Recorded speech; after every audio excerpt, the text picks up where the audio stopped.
Before we begin, let me know in the comments where you're watching from and what time it is for you right now. That way, when the sun fails to rise, or when memory fails to hold, you'll know you weren't alone. There are names in the literature of cosmic horror that seem to whisper from the edges of recorded thought. Azathoth, Nyarlathotep, Tsathoggua.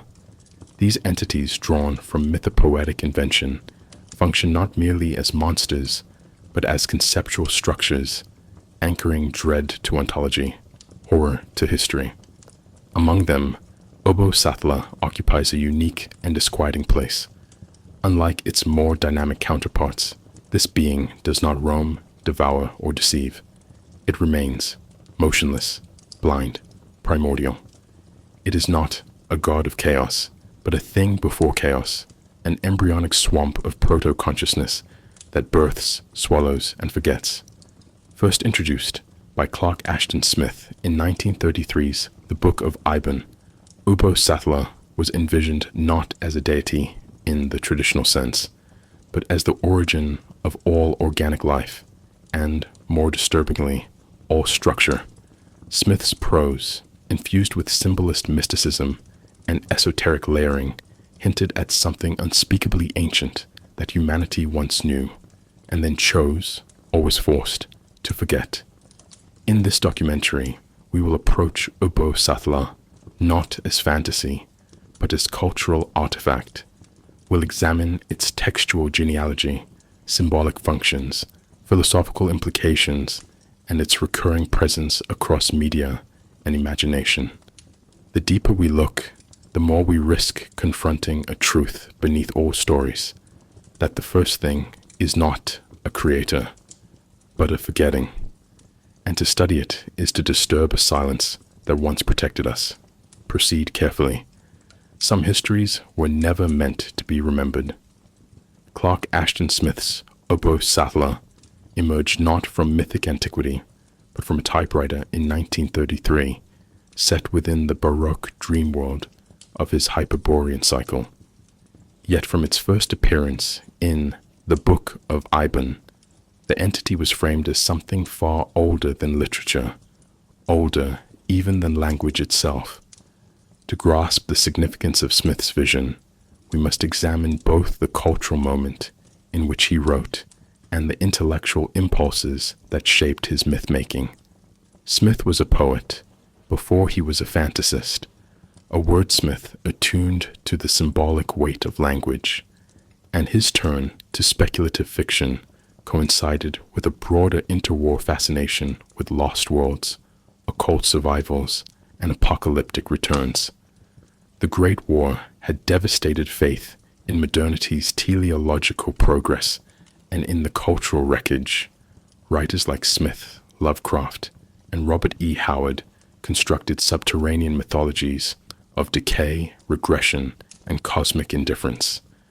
Born in 1893, Smith was a self-taught prodigy who began as a poet of the Californian Decadent School, drawing comparisons to Baudelaire and Swinburne. His early works brimmed with ornate imagery, sensuous death, and metaphysical longing. However, as he entered into correspondence with H.P. Lovecraft in the late 1920s, Smith began to channel his linguistic gifts into prose fiction, where his mythopoeic tendencies could find new architectural forms. Unlike Lovecraft, whose horror emerged from scientific materialism and existential dread, Smith's narratives were closer to symbolist reveries, hallucinatory visions, more than rational speculations. This distinction is crucial when considering Ubbo-Sathla, for the entity was never intended as a monster, but as a symbolic condition, a metaphor for beginnings so ancient they precede not only memory, but meaning itself. Ubbo-Sathla's first and fullest depiction appears in The Book of Ibon, a fictional grimoire framed as the final testament of the Hyperborean sorcerer, Ibon. The story's central conceit, a modern scholar experiencing visions of his ancient past life as Ibon serves as a narrative device for temporal regression, ultimately ending in direct contact with Ubbo-Sathla, a blind, immobile mass of protoplasmic origin hidden beneath the ice of prehistory. Smith places this being at the threshold of life itself, describing it as the source of all terrestrial organisms whose spawn crept forth into the world to begin evolution. Yet it is not a god in any conventional sense. It neither communicates nor desires. It simply is. In crafting such a being, Smith diverged sharply from traditional mythic archetypes, offering not a creator, but a reservoir of biological entropy. It is not divine in power, but in primacy. We must pause here and consider what this primacy implies. In most mythologies, origin is conflated with intention. A deity speaks, forms, or loves the world into being. In Smith's narrative, Cosmos, origin is mute, blind, and formless, a smear of heat and slime that gives rise to everything yet understands nothing. This is a radical inversion of theological norms. It suggests that the further back one traces the lineage of life, the more meaning begins to dissolve. Smith did not invent this idea ex nihilo. He was drawing upon the late 19th century anxiety surrounding Darwinian biology, thermodynamic entropy, and the new geology, all of which implied that human life was a late, accidental phenomenon in a universe indifferent to its existence. Through Ubbo-Sathla, Smith dramatized this cosmic genealogy, not as scientific revelation, but as mythic horror. The myth does not soothe or explain. It disorients and unmoors. The story also reveals a deeper commentary on memory and identity. As the protagonist regresses into his past life, he loses grasp of his present self, culminating in a complete dissolution of ego upon contact with Ubbo-Sathla. The being functions not merely as the origin of life, but as the annihilator of narrative continuity. This is significant. In most religious frameworks, origin stories confer identity, purpose, and destiny. In Smith's cosmology, origin erases those very things. It is not simply a beginning, but a deconstruction. The priests who later buried the tablets describing Ubbo-Sathla may have done so not out of reverence, but out of necessity, because to remember this origin is to unravel the frameworks that allow memory itself to function. The horror, then, is not in slime or blindness, but in the collapse of intelligibility. Consider carefully what Smith was encoding here. He was not merely inventing a creature, but exploring a metaphysical dilemma. If life began in amorphous heat and blind ooze, can any story we tell about ourselves be more than a fevered illusion? This theme resonates with the broader literary movement to which Smith belonged. Alongside Lovecraft and others, he was helping to forge what we now call cosmic horror, a genre defined not by monsters or gore, but by epistemological vertigo. In this tradition, terror emerges from the realization that the universe is not only uncaring, but ultimately unreadable.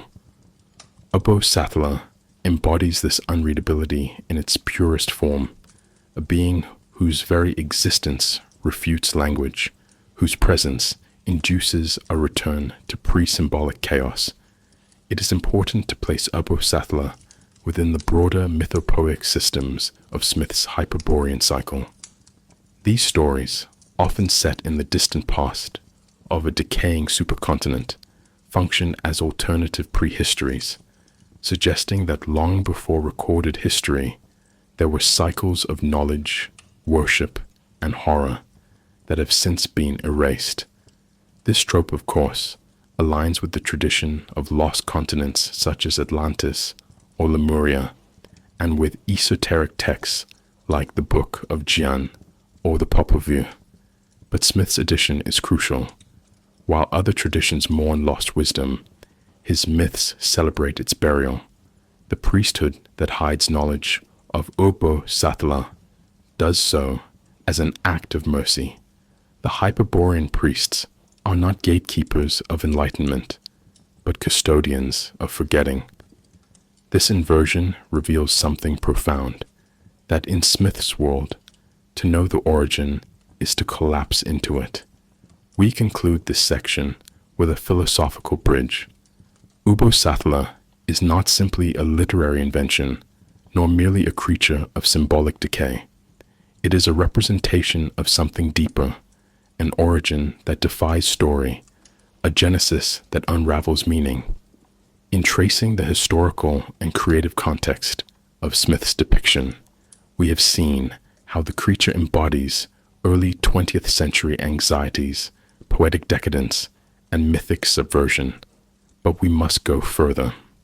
Long before Clark Ashton Smith gave linguistic shape to Ubbo-Sathla, the motif of a blind, formless origin, the generative void that precedes thought, haunted the world's mythologies, theologies, and esoteric systems.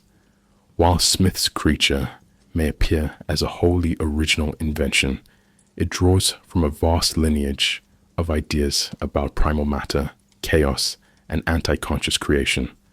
To better understand Ubbo-Sathla's symbolic power, we must turn not to fantasy literature, but to the ancient structures of human belief, those uneasy tales that civilizations once told themselves about what came before the gods. In these stories, the beginning is rarely a moment of divine intention. More often, it is a fog, a liquid, a devouring darkness, fertile yet unknowable. Ubbo-Sathla, in this sense, does not stand outside tradition. It emerges from its oldest strata. In Gnostic cosmology, for instance, creation is not an act of benevolent design, but a cosmic error. The demiurge, a blind, arrogant being, creates the material world out of ignorance, believing himself divine. This false god is a parody of creation, and the material world is a prison. Ubbo-Sathla echoes this vision, not through moral failure, but through a morphic inevitability. The being is not evil, but unconscious, birthing life without awareness. There is no plan, no teleology, only the slow seep of biological possibility. Gnostic myth situates divine truth above the world, in a realm of forms or light. Ubbo-Sathla, by contrast, anchors horror in the pre-material, suggesting that even the prison has no architect. We must recognize the resonance here. Where Gnosticism condemns the material as fallen, Smith imagines the material as unclaimed, unformed, and horrifying, precisely because it never aspired to shape. Other mythologies offer older but equally suggestive echoes. In the Sumerian tradition, the primordial waters of Abzu, a subterranean freshwater abyss, precede all gods. Abzu is not a creator, but a condition, a deepness in which potential slumbers. Likewise, in the Babylonian Enuma Elish, the goddess Tiamat embodies the chaotic sea, whose body must be torn apart by Marduk to create the ordered cosmos. Tiamat is monstrous, certainly, but her monstrosity is not evil. It is undivided potential. Ubbo-Sathla bears the same symbolic load. Like Tiamat, it does not oppose order, it simply precedes it.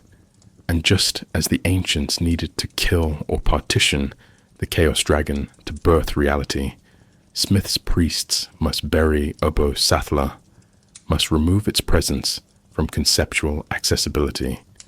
It is not simply unthinkable, it must remain unthought. The implication is disturbing, that what we call knowledge, structure, or consciousness may rely on the deliberate repression of origin. Consider also the Upanishadic concept of Nirguna Brahman, the formless, qualityless absolute from which all forms arise. unlike the Gnostic or Mesopotamian models, this metaphysical substrate is not framed as dangerous. It is pure potentiality, transcendent of language or duality. Yet here too we find a provocative echo. The horror of Ubbo-Sathla lies not in its malice, but in its similarity to such metaphysical ideas stripped of serenity. It is not Nirguna Brahman that promises bliss, but something that resembles it, and yet refuses transcendence. Ubbo-Sathla does not lead upward into liberation. It drags backward into slime. It is not simply a metaphysical origin. It is the fear that such origins may be mute, senseless, and eternal. This reveals a profound inversion, that the spiritual impulse toward unity and the horror of formlessness may spring from the same symbolic root. We must pause here and consider a particularly fertile interpretive thread, the alchemical notion of prima materia, the undifferentiated substance that serves as the starting point for all transmutation. In Renaissance alchemy, this raw material was described as black, chaotic, impure, yet absolutely necessary. It was said to be everywhere and in everything, yet also nowhere. The process of the magnum opus was not to create from nothing, but to redeem this formless matter through successive refinements. Ubbo-Sathla, when viewed through this lens, becomes a rejected alchemy, a refusal of redemption. It is the prima materia that resists purification, that devours the alchemist instead of being transformed. This is not simply a failure of the great work. It is a revelation that the work never began. That insight, cloaked in mythic symbolism, carries unsettling implications. If Ubbo-Sathla is real, then all our structures, alchemical or otherwise, rest on sludge. Perhaps most unnervingly, Ubbo-Sathla embodies the psychoanalytic concept of the abject as later theorized by Julia Kristeva. The object is that which disturbs identity, system, and order, bodily fluids, corpses, excretions, the reminders that the boundary between self and world is porous and fragile. Ubbo-Sathla, with its formless body and blind fecundity, is the abject cosmologized. It is not evil. It is too close. It threatens not because it invades, but because it was always already there, beneath and before. The horror lies not in its presence, but in the realization that we have built entire civilizations to not think about it. And if one remembers, if one reads the forbidden tablets, language itself begins to rot. We are left with a striking convergence. From the Gnostic abyss to the Mesopotamian sea, from Indian metaphysics to Renaissance alchemy, a symbolic pattern repeats. These traditions speak of cycles, of suppressions, of forgotten layers beneath myth. It is not that Smith consciously borrowed from each of these sources. Rather, his creation resonates with them, suggesting a shared archetypal fear that the foundation of all beings is not form, but mush. Ubbo-Sathla is the mythic name for what must be kept buried. To understand Ubbo-Sathla fully, one must not only consider the cultures it echoes, but also the very language used to represent it. Clark Ashton Smith, in shaping his mythos, understood that horror lies as much in the sonic and symbolic terrain of words as in the entities those words depict. The name Ubbo-Sathla is not a label applied to a concept, but a conjuration of atmosphere, an incantation that suggests before it describes. Its syllables are not rational units, but almost phonetic intrusions, soft, wet, and oddly infantile. The name oozes rather than pronounces. This choice was no accident. Smith was a poet first, and his sensitivity to the musicality of language meant that every name within his mythic geography, Satampra Zeros, Hyundai, Satogua, was crafted to evoke as much as to inform. In the case of Ubbo-Sathla, the name itself becomes a symbolic prelude to symbolic failure. Let us examine the phonetic structure. Ubbo, with its doubled plosive softened by the rounding of U, mimics the sound of swallowing or of something moist attempting speech. Sathla, meanwhile, begins with a whispering sibilant and concludes in a barely articulated breath. The result is a name that feels half-spoken, as though its own articulation were arrested mid-utterance. This mirrors the creature it denotes. Ubbo-Sathla is not a force of articulation, but of pre-linguistic mass. Compare this with other Lovecraftian names, Azathoth, Yog-Sothoth, Nyarlathotep, which blend exotic syllables with guttural consonants to suggest alien grammar. But Smith's coinage leans toward the organic, the regressive, the amniotic.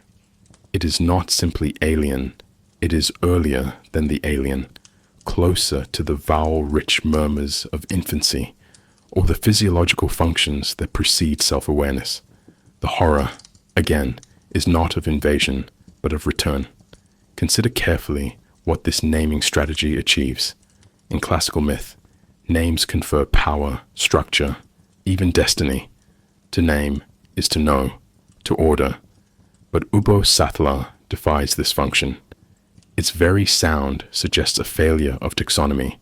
This is not the rational Greco-Roman system of classifying gods, nor the monotheistic tendency to name a single, overarching principle. Rather, it is an intrusion into the symbolic field, a placeholder for something that resists all naming. Here, we might compare Smith's linguistic approach with that of the ancient Hebrews, who treated the name of God, the Tetragrammaton, as too sacred to pronounce, or with Taoist philosophy, where the Tao that can be named is not the eternal Tao. Yet Smith inverts this reverence. Ubbo-Sathla is not too sacred to name, but too repulsive, too unshaped. It signals the breakdown of semiotic clarity, the edge of what language can endure before collapsing into gurgle and groan. This linguistic unmaking is further reinforced by the invented textual artifacts that surround the myth, most notably the tablets of the gods and the Book of Ibon. The former, said to be stored near Ubbo-Sathla in the subterranean heat beneath the Arctic crust, are described as containing primal truths, but in a script so ancient it is unreadable. This is critical. The horror is not just that the knowledge exists, but that we cannot access it without disintegration. Like the alchemical idea of the green language or the Kabbalistic theory of divine letters, Smith's tablets represent a lost Euroscript, a writing system that precedes human cognition and dissolves it upon contact. It is not just that the language of Ubbo-Sathla cannot be translated. It unwrites the translator. This is a subtle but essential inversion of the Lovecraftian Necronomicon, which drives readers to madness through understanding. Ubbo-Sathla's tablets do so through failure to understand. We must recognize the philosophical import of this motif. If symbolic systems are what allow us to mediate experience, then a creature like Ubbo-Sathla, whose presence annihilates such systems, functions as an ontological weapon. In psychoanalytic terms, it ruptures the symbolic order, exposing the subject to the real in its most traumatic form. Language does not merely fail in the presence of Ubbo-Sathla, it reveals its own artificiality. The very act of naming becomes futile, even dangerous. Here, one might recall the myth of the Tower of Babel, in which linguistic multiplicity was imposed as a divine punishment. But Smith's vision reverses the narrative. The punishment is not difference, but origin. To return to the original tongue is to fall apart. This is the true horror of the tablets. Not what they say, but what they imply, that language is a latecomer to a world shaped by heat, blind spawning, and wordless protoplasm. The use of symbolic collapse extends into Smith's broader mythopoeia. His creatures are rarely explained. Their descriptions often trail off into suggestive fragments, overwhelmed by their own inability to fully render the horror. This is a literary strategy that recalls the mystics, who often resorted to paradox and apophasis, speaking through negation when discussing the divine.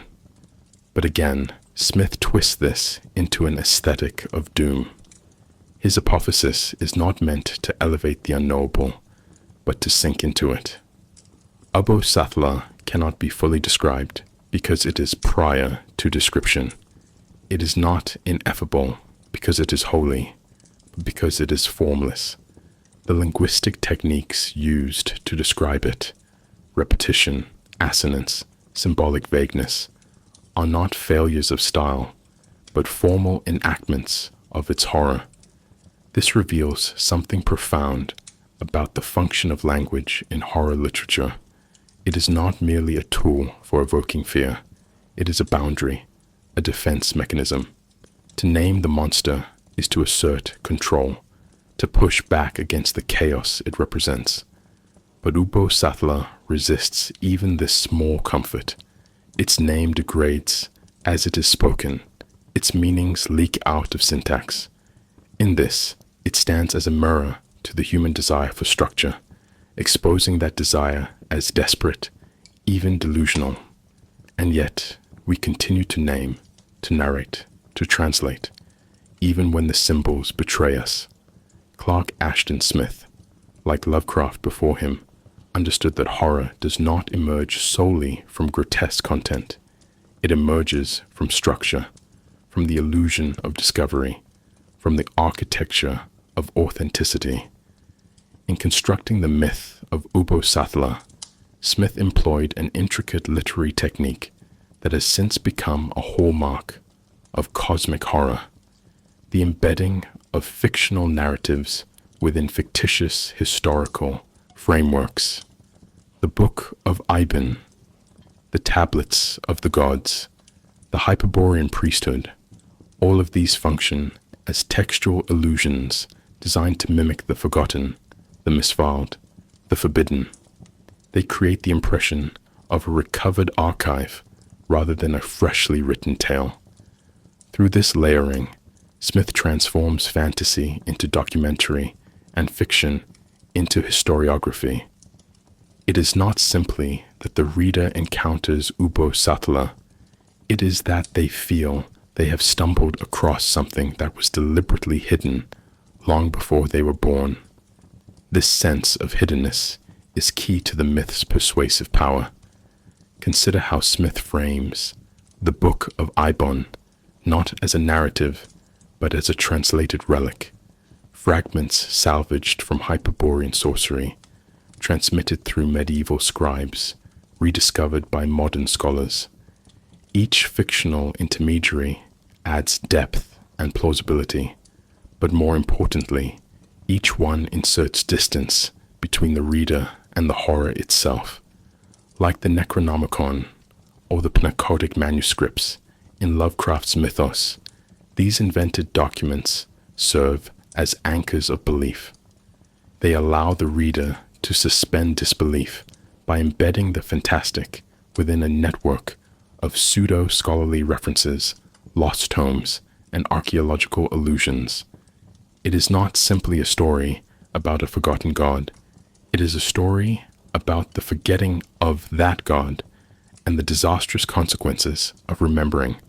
This framing reveals a key function of horror literature. It does not invent fear ex nihilo, but rather simulates the trauma of encountering what one was never meant to find. We must pause here to reflect on the psychological mechanism at play. The myth of Ubbo-Sathla is more than a narrative. It is a performance of secrecy. It implicates the reader in the very act of unsealing the thing that should remain buried. Smith constructs a labyrinth of textual inheritance in which the reader plays the final role, that of the transgressor, the scholar who reads one page too far. The horror arises not from the monster itself, but from the realization that the story has already been read, and therefore something has already been unlocked. It is not just that Ubbo-Sathla exists in the tale, it is that it now exists in memory, in language, in the reader's conceptual world. This recursive structure, story about memory that becomes memory, mirrors the epistemic collapse discussed earlier. In mythic terms, it transforms the reader into an unwitting priest, now burdened with knowledge meant to be forgotten. Historical precedents exist for this technique of layered myth-making. Consider the Popol Vuh, the sacred narrative of the Quiche Maya, which embeds its cosmology within tales of previous worlds, failed creations, and destroyed records. Or the Book of Jian, a supposed ancient Tibetan text fabricated by theosophists in the 19th century, claiming to reveal primordial truths lost to history. These works function not through proof, but through suggestive absence. They present fragments, erasures, and forbidden continuities. Smith inherits this tradition and refines it. The priesthoods that conceal Ubbo-Sathla's tablets do not do so to preserve power. They do so out of fear. The horror, then, is not institutional oppression, but metaphysical contamination. The act of record-keeping becomes a containment strategy, and the archive is reimagined as a crypt. This inversion is crucial. What is usually seen as an act of preservation becomes here an act of suppression, and a necessary one. We see this logic reflected in Smith's stylistic choices. The Hyperborean myths are rarely delivered in full. They arrive in fragments, marginalia, and brief mentions across different stories. This dispersed structure mimics the experience of actual historical research, the piecing together of incomplete records, contradictory sources, and apocryphal texts. In doing so, Smith not only deepens immersion, he performs the very loss his characters describe. The reader does not receive the full tale of Ubbo-Sathla. They encounter echoes, distortions, translated visions, half-glimpsed references. It is not a coherent mythos, but a wounded one, marked by its own trauma. The very style mimics the myth. Just as Ubbo-Sathla is formless and blind, so too is the narrative form about it. The horror is embedded in the text's very shape. This brings us to a troubling implication. What if myth, in its most ancient form, was not a tool of explanation, but of containment? What if stories were not designed to make the world intelligible, but to hide the parts that should never be thought? Smith's depiction of priesthoods burying knowledge, not to deceive, but to protect, suggests this possibility. The myth of Ubbo-Sathla is not merely a tale of forbidden knowledge. It is a warning about the function of knowledge itself. Not all knowing elevates, some corrodes. Not all stories illuminate, some unmake. The authenticity of the narrative, then, is not rooted in factuality, but in psychological plausibility. We believe the story because it reflects a deeper archetypal fear that the most dangerous truths are not hidden by others, but by the architecture of our own forgetting. As we conclude this exploration of Smith's myth-making techniques, we recognize how fiction becomes mythopoesis, a literary act that pretends to remember something deliberately buried. Smith does not simply write about horror. He constructs it, layer by layer, page by page, like a forgotten temple unearthed from beneath the mind.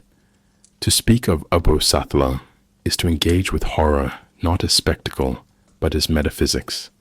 The entity does not terrify through action, malice, or destruction, but through being. It is a mass of undifferentiated protoplasm, blind, motionless, ancient, lurking beneath the surface of time and meaning. And yet, from this lifeless sludge, all organic life is said to have originated. This paradox forms the heart of the horror, that life's source is not divine order or purposeful genesis, but senseless entropy. It is not a fall from paradise we inherit, but an oozing from chaos. As Clark Ashton Smith wrote in The Book of Ibon, all things came from Ubbo-Sathla, and all shall return to it in the end. That sentence, deceptively simple, contains a vision of reality so devastating that one scarcely knows how to resist its implications. At the core of this vision lies the principle of cosmic insignificance. Whereas traditional myths position humanity as central, crafted by gods, favored by fate, destined for purpose, Ubbo-Sathla implies something far more vertiginous. We are accidents spawned from the thermal slime of a blind origin. There was no plan, no divine moment of creation, only slow, unthinking proliferation. This philosophical stance echoes Lovecraft's own atheistic cosmicism, in which the universe is vast, uncaring, and populated by forces utterly indifferent to human life. But Smith takes the idea further. If Lovecraft's universe is hostile through its immensity, Smith's is indifferent through its density. Ubbo-Sathla is not far away in deep space. It is beneath us, under our feet, waiting. It is not alien in distance, but in priorness. That inversion, origin as horror, not culmination, is central to the entity's power. A second philosophical axis of Ubbo-Sathla is entropy, not as an ending, but as a beginning. In thermodynamic terms, entropy is the measure of disorder in a system, the gradual slide into randomness, the fading of structure. In most worldviews, entropy is feared as the end of all things. But Smith suggests something even more disturbing, that entropy was here first, and all order is merely a temporary aberration. Ubbo-Sathla is heat without flame, life without consciousness, origin without direction. It is the thermodynamic abyss, a womb that never knew birth. In this, Smith reverses not just the arc of mythology, but of science. If entropy is both alpha and omega, then the universe is not a story. It is a cycle of formlessness, briefly broken by meaningless form.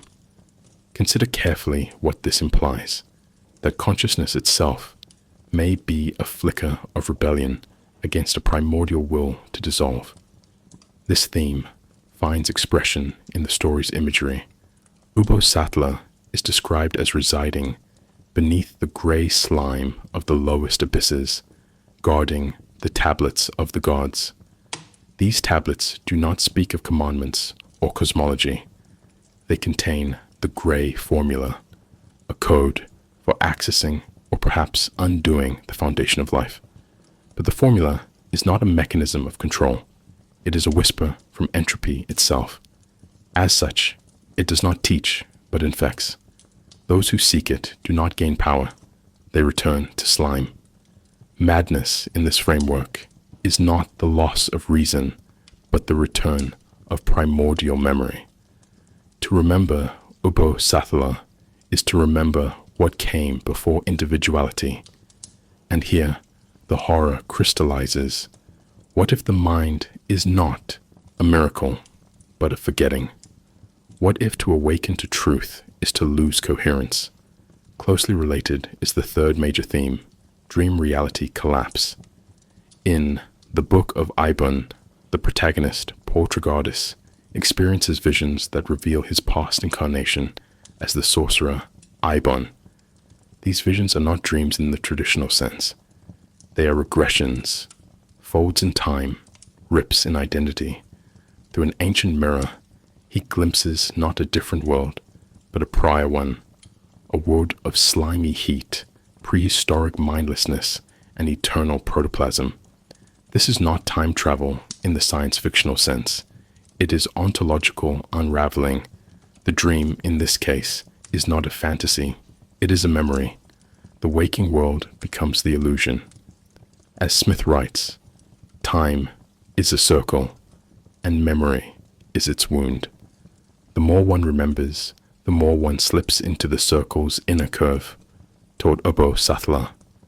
We must recognize that this is more than poetic surrealism.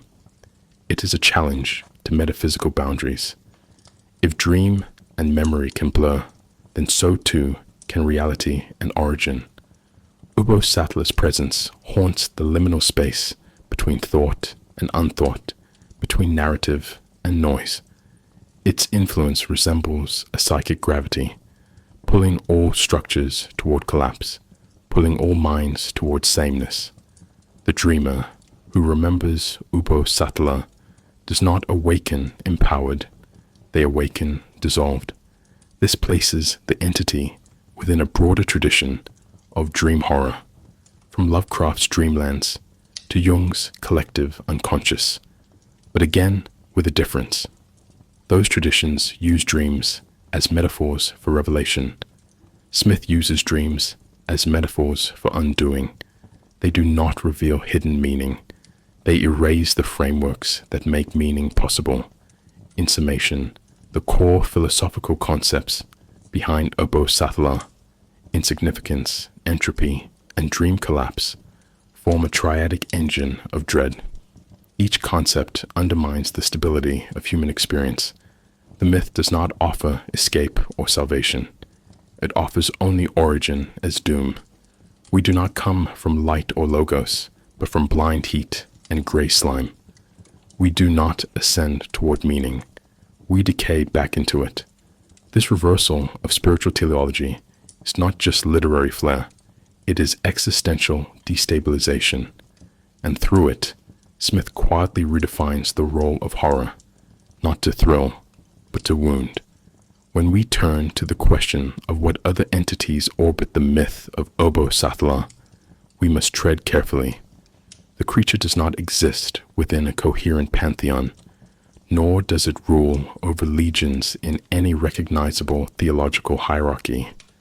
Rather, it exists beneath hierarchy, as a proto-ontological layer from which all entities may have emerged, but which none acknowledge. Ubbo-Sathla is not worshipped by cults in the traditional sense, nor does it appear to communicate with devotees. There is no temple to it, no priesthood still alive, only ruins and warnings. This absence is not incidental. It is thematic. The other entities associated with it, directly or obliquely, serve not as characters in a cosmic drama, but as emanations or byproducts of its condition. In the cosmic horror tradition, few things are more terrifying than a god that creates without knowing it has done so. Clark Ashton Smith alludes to this in the Book of Ibon, where he states, Ubbo-Sathla spawned the prototypes of all earthly life, not children, not creations, prototypes. The term implies unfinished forms, blueprints discarded or escaped. These primordial entities, vaguely defined in the text, are the Ur life forms that slithered forth from Ubbo-Sathla's protoplasmic bulk in the darkness beneath prehistory. We are never told what they look like, only that they were the precursors of evolution. This vagueness is deliberate. To describe them too clearly would be to impose human comprehension on what Smith insists is prior to thought. We are left instead with implications that the entire tree of life is tainted at its root, that consciousness may be a grotesque flowering on a vine of slime. The horror is evolutionary, not theological. In the broader mythos, especially in works by Lovecraft and subsequent writers, we find other beings who share thematic kinship with Ubbo-Sathla, though not direct lineage. Azathoth, for example, the blind idiot god who gibbers at the center of the universe, shares the qualities of mindless generation and incomprehensibility. But where Azathoth is cosmic in scale, a nuclear chaos at the center of all things, Ubbo-Sathla is terrestrial, located beneath the crust of Earth, deep within the lost Hyperborean continent. One generates stars in madness, the other births microbes in heat. They are not the same, but they rhyme. Likewise, Yog-Sothoth, described as the all-in-one and one-in-all, represents a kind of temporal omnipresence. If Yog-Sothoth is time and space, then Ubbo-Sathla precedes them. It is not a presence that spans reality, but a residue left over from before reality cohered. We must also consider Tsathoggua, another being from Smith's Hyperborean cycle, whose slug-like indolence and cavern-dwelling habits bear a superficial resemblance to Ubbo-Sathla. Yet the difference is profound. Tsathoggua is worshipped, even interacted with. He has personality, mythic narratives, even iconography. Ubbo-Sathla has none of these. It is not a character. It is not even truly a being. It is an environment, a condition, a liminal substrate. To think of it as an entity risks misunderstanding it entirely. As philosopher Georges Bataille once warned in another context, there exist things which cannot be approached without dissolving the self. Ubbo-Sathla belongs to this category. To encounter it is not to enter a dialogue, but to begin dissolution. Adjacent to this horror are the tablets of the gods, said to be housed near or within Ubbo-Sathla. These stone-like relics contain primal knowledge, perhaps even the original instructions of biological generation, yet the text never specifies their origin or authorship. Did Ubbo-Sathla produce them? Did they fall from some higher realm into its slime? Or are they artifacts from a pre-human intelligence that tried and failed to interpret Ubbo-Sathla before vanishing into ooze? The ambiguity is essential. The tablets introduce the idea that there may once have been beings older than Ubbo-Sathla, or at least parallel to it, entities who could encode meaning in stone even as meaning itself eroded around them. This is the Lovecraftian reversal of scripture, not a sacred record, but a fossilized panic. It is not knowledge that elevates, but residue that corrupts. Speculative tradition has also expanded Ubbo-Sathla's ecosystem. Later writers, role-playing manuals, and mythographers have introduced derivative spawn and cults. These include faceless oozes, heat-worshipping mutants, and semi-mythical sorcerers who seek to return to the source. Yet these elaborations, while compelling, must be treated cautiously. They tend to impose structure where Smith offered only haze. The true horror of Ubbo-Sathla is not in the elaboration of its realm, but in its non-relationality. It has no intentions. It sends no emissaries. It does not know you exist. And this is perhaps the deepest terror. Not that there is an evil god at the center of things, but that there is no one, only warmth, ooze, and time. We conclude this section with an unsettling symmetry. While many cosmic beings inspire cults, dreams, or madness through contact, Ubbo-Sathla inspires nothing. No dreams are sent from it. No prayers reach it. Its role is not one of deity, but of substrate. It is not the painter, nor even the canvas. It is the formless mass from which canvas and brush emerged. Ubbo-Sathla does not interact with humanity in any conventional sense. It does not speak, send visions, or command, and yet its presence corrodes the human mind like heat warping wax. In stories such as the Book of Ibon, contact with Ubbo-Sathla is not framed as an encounter with an external being, but as an encounter with origin itself. To remember Ubbo-Sathla is to remember what came before the mind, before form, before the possibility of structure. In this reversal of spiritual awakening, madness is not the breakdown of thought, but the restoration of a deeper, formless memory. And herein lies the central horror. The mind is not broken by Ubbo-Sathla. It is dismantled by the realization that it was never more than a film atop an ancient, boiling substrate. In Smith's account, the protagonist Regardus experiences a regression through a magical mirror into the life of Ibon, eventually ending in a full immersion with the primordial slime. But this regression is not just narrative, it is ontological. As the story progresses, the protagonist's identity dissolves across time and across self. He does not merely recall Ibon's memories, he becomes indistinguishable from them. This loss of temporal and personal coherence marks the first stage of epistemic collapse. When the mirror vision finally returns him to his present form, Regardus has not grown wiser. He has been emptied. He was never seen again, Smith writes, implying that contact with the proto-conscious mass unmade him not through trauma, but through return.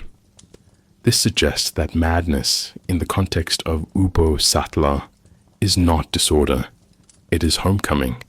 We must pause here to explore the nature of this return. Psychological frameworks from Freud to Lacan offer insight. Freud's model of repression holds that unacceptable truths, once buried, may return in distorted form, erupting as neuroses.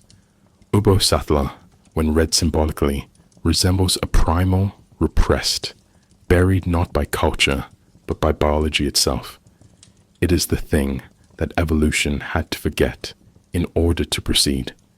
In Lacanian terms, the real, what cannot be symbolized, erupts into the symbolic, language, thought, and shatters coherence.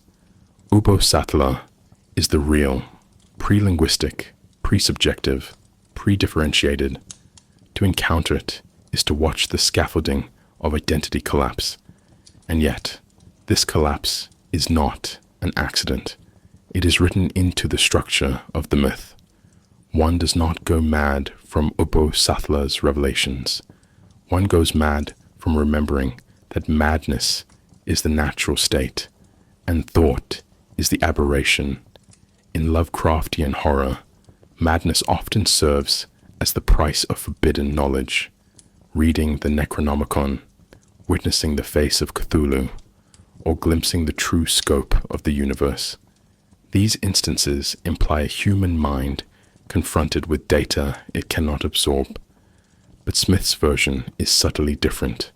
Madness here is not the result of too much knowledge. It is the result of uncovering the wrong kind. The grey formula contained on the tablets of the gods is never decoded in the text, but its effects are hinted. Those who study it do not go insane with terror or elation. They simply dissolve. The formula is not a spell. It is a return mechanism. It activates a dormant memory within organic life that says, in essence, you came from this. You must return. Knowledge becomes not an addition, but a subtraction of form. This recalls ancient ideas of the great forgetting. In many esoteric traditions, human beings are said to be trapped in cycles of reincarnation or illusion because they have forgotten their true nature. But what if that true nature is not divinity or oneness, but slime? Ubbo-Sathla makes no promise of transcendence, no dream of unity or salvation. It is the horror of the inverse Platonic form, not a perfect ideal, but a perfect unformedness. In this light, the priests who buried the records of Ubbo-Sathla were not concealing evil, but quarantining knowledge. Just as one might seal a radioactive core beneath the earth, they sealed away memory itself, fearing that contact would cause a psychic contagion. The madness that follows such contact is not individual. It is species-level erosion. And so, we find a final philosophical terror in the nature of this madness. It is not dramatic. It is not explosive. It is slow, dissolutive, entropic. Ubbo-Sathla's influence does not create prophets or heretics. It creates silence. Those who remember do not speak. They vanish. The creature does not curse. It reabsorbs. Madness, in this case, is a failure of differentiation. One stops distinguishing between self and other, between now and then, between thought and sensation. The psychic walls collapse. And at the end of this collapse is not horror in the dramatic sense, but heat and slime and nothing. Within the mythology of Ubbo-Sathla, knowledge is not salvific. It does not illuminate, redeem, or empower. Instead, knowledge becomes the very mechanism by which the self unravels. The figure of Ubbo-Sathla does not guard secrets in the traditional sense. It embodies them, secrets so primordial, so corrosively true, that to know them is to cease being the kind of creature that can hold knowledge at all. Smith's tale of Ibn and the Grey Formula presents a terrifying inversion. Not that there are things we are not meant to know, but that there are things we were never built to know, because knowing them reverts us to a state before structure, before symbol, before thought. This is the domain of epistemic collapse, when cognition itself becomes a trapdoor beneath the feet of being. The tablets of the gods, said to rest beside Ubbo-Sathla in the nethermost caverns of the earth, contain the so-called Grey Formula. Smith does not translate this formula for the reader. He does not describe it. He does not explain it. And this is the point. The formula is not merely unreadable, it is anti-readable. It does not function as knowledge within a system. It is the negation of the system. Those who pursue it, like Ibn, do not return enlightened. They return undone. The tablets do not reveal. They dissolve the revealer. This reversal of scriptural tradition is essential. Unlike Moses descending with laws or Prometheus bearing fire, the discoverer of Ubbo-Sathla's knowledge becomes mute, devolved, or disappeared. The deeper horror lies not in what the Grey Formula says, but in what it does. It severs the link between the knower and the known. We must recognize this as a profound commentary on the limits of epistemology. In most philosophical traditions, knowledge is treated as additive, each discovery building upon the last toward greater understanding. But Ubbo-Sathla introduces a darker possibility, that some forms of knowledge are subtractive, that certain truths unbuild the mind that encounters them. This theme has historical precedent. In the Greek mystery cults, initiates were warned that divine knowledge could bring madness. In the Gnostic texts, secret wisdom was both the path to liberation and the seed of despair.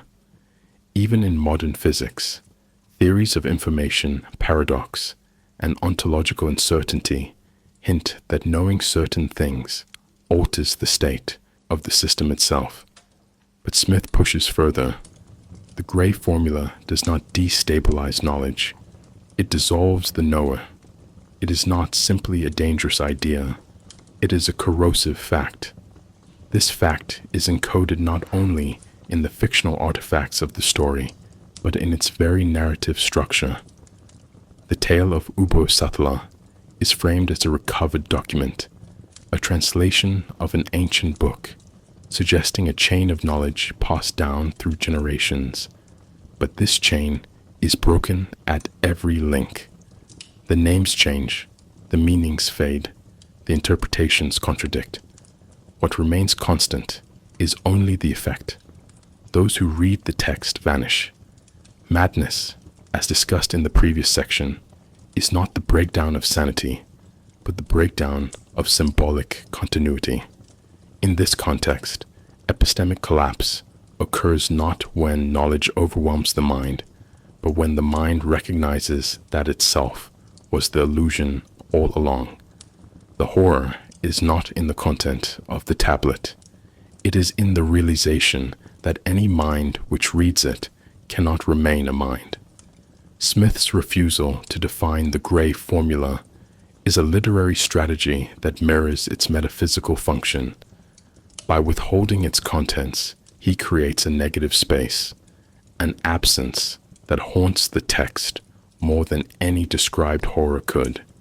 It is not the formula itself we fear, but the implications of its existence. This aligns with the broader strategy of cosmic horror. Terror not through confrontation, but through implication, absence, and destabilization. Ubbo-Sathla is not the monster in the cave. It is the slime beneath the cave, the silent pressure behind all cognition, the low hum of heat and form before symbols were possible. The gray formula is not a thing we can read. It is the echo of what happens when reading fails. Consider carefully what this suggests about the role of language. In the presence of Ubbo-Sathla, language itself becomes suspect. The written word does not clarify. It corrupts. The act of translating the book of Ibon, of decoding the tablets of the gods, of speaking the gray formula, becomes not an intellectual pursuit, but a metaphysical risk. This reveals something profound, that language is not a neutral tool, but a fragile container. It holds reality only so long as it remains unbreached. Ubbo-Sathla represents that breach. Its knowledge is not incompatible with reason. It is fatal to reason. And in this, Smith anticipates post-structuralist anxieties, that meaning is always deferred, that the signifier fails to stabilize, that at the edge of every sentence is the abyss of non-meaning. In this light, the burial of Ubbo-Sathla's records by ancient priests takes on a new valence. It is not censorship, it is mercy. The decision to hide the tablets was not about preserving power. It was about preserving form, preserving language, preserving the very conditions under which thought is possible. To recover the tablets, to translate them, is to invite reversion. And if the myth is to be believed, this reversion is not metaphorical, it is ontological. The return to Ubbo-Sathla is the end of the sentence, the period after which there are no more words. As we close this section, we stand at a precipice. We have examined the conceptual function of Ubbo-Sathla, the beings it may or may not have spawned, and the madness it births in those who remember. Now we see that even the act of knowing, of attempting to know, leads not forward, but back. Ubbo-Sathla made its first and most iconic appearance in Clark Ashton Smith's 1933 story, The Book of Ibon, a tale not merely of sorcery and regression, but of narrative as existential trap. What makes this story so central to Smith's mythopoesis is not just its vivid imagery or cosmological depth, but its function as a mythic hub, linking texts across imagined epochs and authorships. Like the Necronomicon in Lovecraft's work, the Book of Ibon is framed as a forbidden text, supposedly authored by the Hyperborean wizard Ibon and passed down through generations of mystics and scholars. But where Lovecraft's Necronomicon seduces through its occult grandeur, Ibon's chronicle ensnares through its quiet, unfolding collapse. Within its pages, Ubbo-Sathla is mentioned with disturbing simplicity. Ubbo-Sathla, the unbegotten source, from which all terrestrial life was spawned, and to which it shall again be drawn. This unassuming sentence is the ontological axis upon which the story turns. The narrative itself unfolds as a recursive descent. The protagonist, Paul Tragardis, a modern occult scholar, discovers a strange mirror that once belonged to Ibon. Upon gazing into it, he experiences a vision, at first dreamlike, then uncannily tactile, of Ibon's ancient world. Over time, he realizes he is not merely watching the past, but becoming it. The mirror acts not as a metaphor, but as a device of temporal collapse. What begins as curiosity leads to identity disintegration. He knew that he was Ibon, Smith writes, and that the eyes of Ibon looked from his face. The story's climax is not an encounter, but a merging. When Ibon finally reaches Ubbo-Sathla beneath the primordial earth, the boundary between scholar, sorcerer, and slime is irreparably broken. Tragardis is never seen again. This subtle, disquieting structure is essential to Smith's larger technique. By using a fictional historical text as both narrative container and metaphysical trigger, he collapses the line between reading and becoming. Ubbo-Sathla, in this sense, does not appear in the conventional way. It is not a scene or event. It is an inevitability. Unlike the confrontations in Lovecraft, where characters witness unspeakable entities or survive cultic rituals, Smith's tale offers no spectacle. Instead, we are given a quiet return. The protagonist slips into origin. He is not destroyed. He is absorbed. This technique mirrors Smith's thematic concerns, that horror is not found in confrontation, but in recognition. Ubbo-Sathla is not a threat from outside. It is the memory beneath all things. What deepens the horror is how Smith scatters references to Ubbo-Sathla across other works, never fully defining, never fully anchoring. In The Door to Saturn, for instance, another tale from the Hyperborean cycle, Ibon again appears, now exiled to the alien world of Saturn. While Ubbo-Sathla is not present, its echo persists.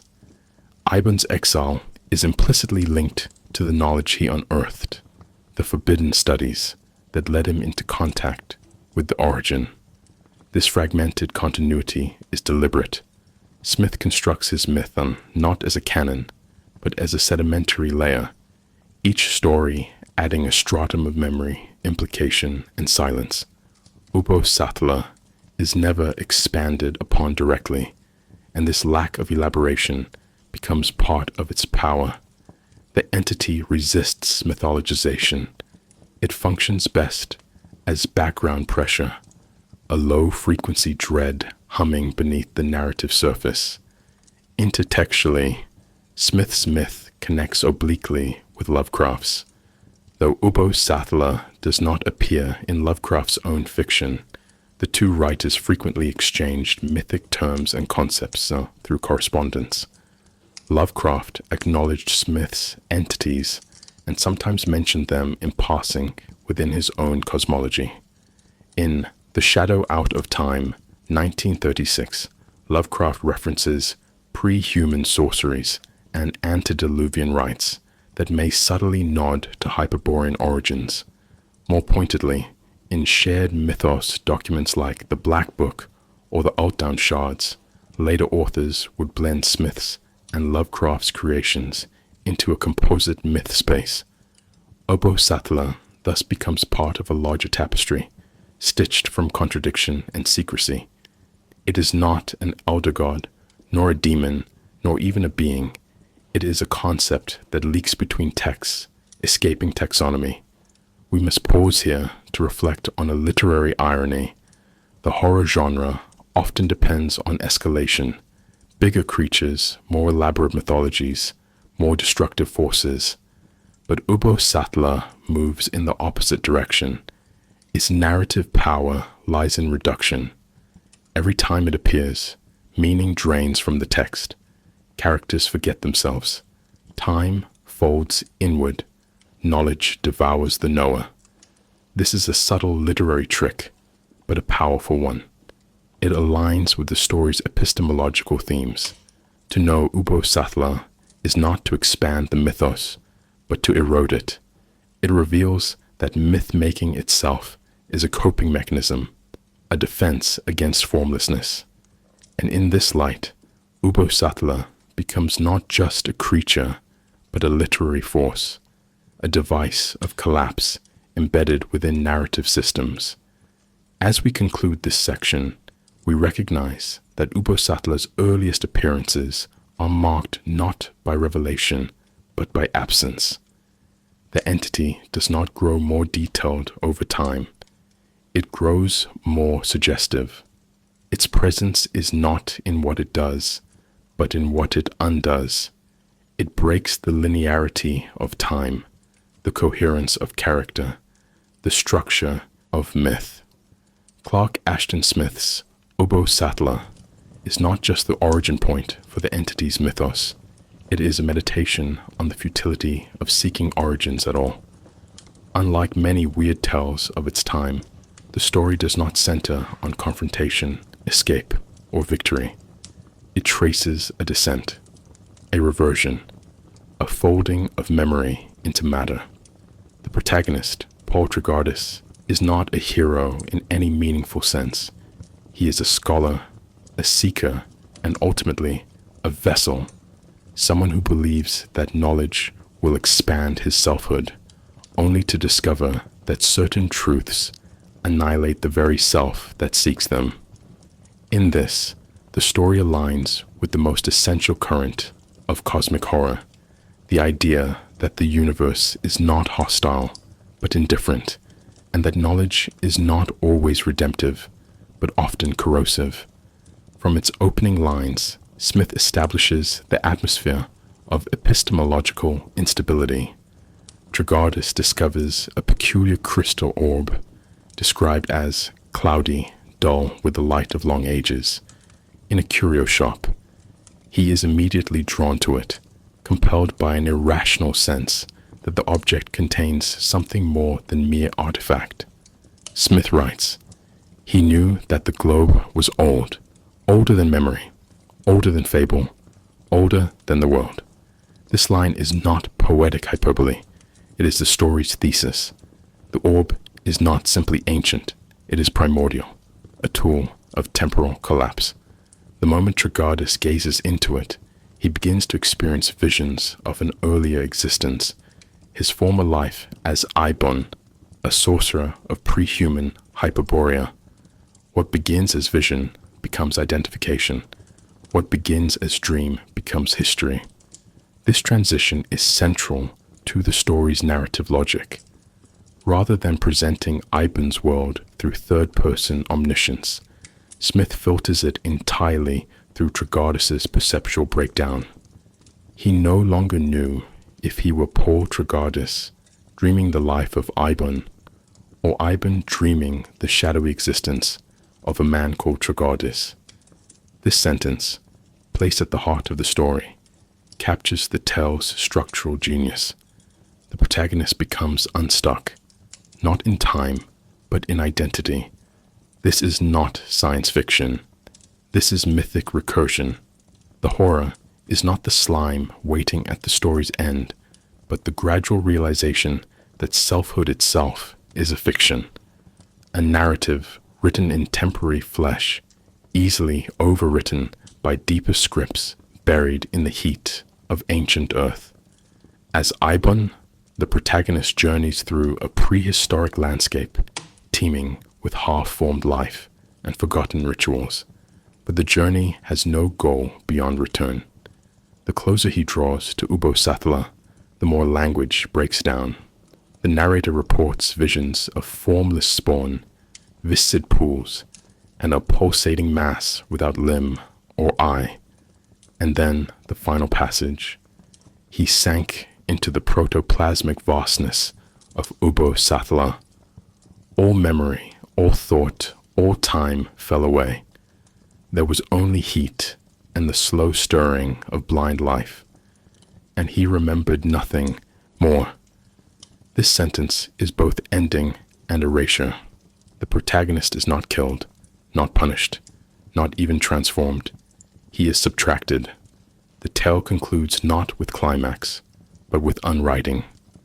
And here, Smith's brilliance becomes most apparent. The horror is not visual, it is conceptual. Ubbo-Sathla is not described in detail because it cannot be. Its very nature resists narration. To depict it fully would be to fail, to allow it a shape. And so, Smith offers fragments: heat, slime, stirring, blindness. These are not descriptive terms. They are symbolic failures, approximations that point toward the unpointable. In this way, the narrative performs its own themes. It dissolves itself as its character is dissolved. We must also consider the role of the Book of Ibon within the story. It is both artifact and trap. It does not summon Ubbo-Sathla. It remembers it, and that remembering, once activated, cannot be undone.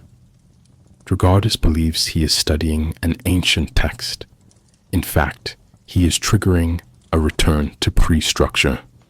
This reflects the larger mythic trope discussed in Part 1, that certain knowledge is not discovered, but reactivated. The horror is not that Dragardas learned something new. It is that he remembered something older than memory. The story becomes a cycle, not a progression, and the reader is left with a profound discomfort. The implication is clear. We are all just forgetful spawn, one moment of clarity away from heat and dissolution. Importantly, Ubbo-Sathla contains no antagonists, no villains, no conflict. Its plot arc resembles not a drama but a ritual. This structure aligns with ancient mystery traditions, where initiates undergo symbolic death and rebirth, but Smith replaces rebirth with reversion. There is no return from Ubbo-Sathla, no redemption arc.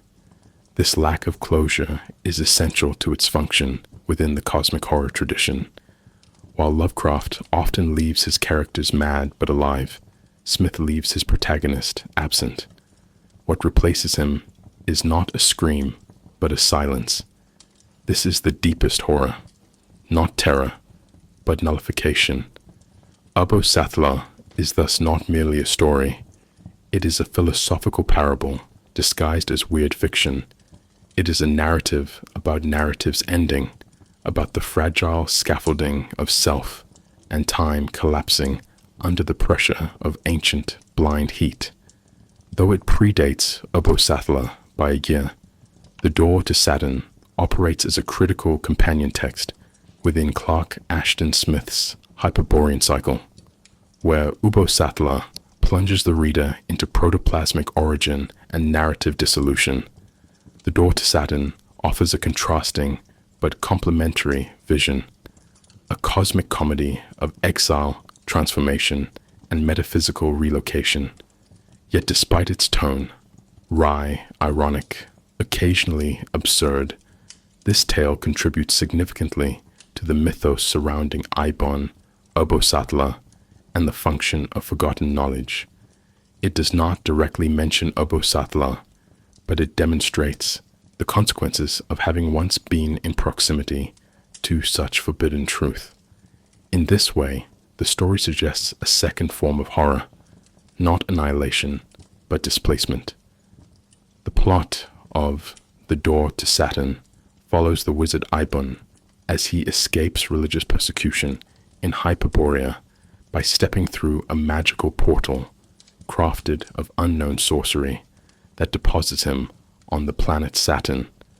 The story opens with the worshippers of Hyundai, the elk goddess of Hyperborea, denouncing Ibon for heresy.